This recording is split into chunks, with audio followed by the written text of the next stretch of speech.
Okay, a quick feature between patients. I'm getting tons of DMs asking me about that jawline.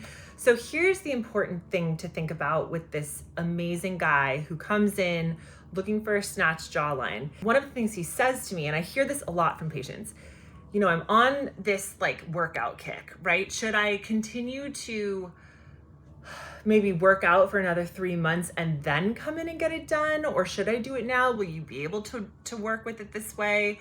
And here are my thoughts on this, and take it with a grain of salt. But in my experience, this is what happens.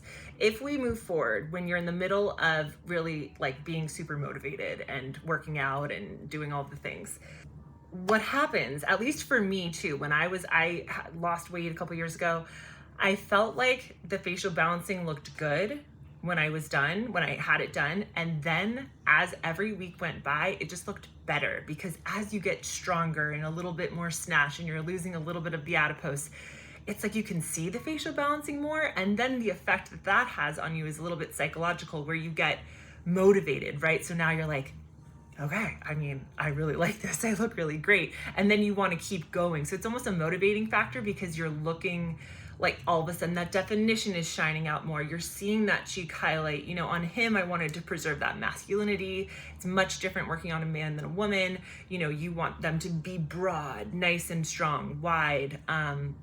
You don't want to create a V shape on a man, right? So very different energies when I'm working on a man versus a woman. But with him, what I love is that this was his second appointment. So this was his airbrushing appointment. And it's been about 8 weeks since his first appointment. And that's why, he's like, it looked good. And now I feel like it just looks so much better. And that's what tends to happen. So I hope that's helpful for anybody who has that question.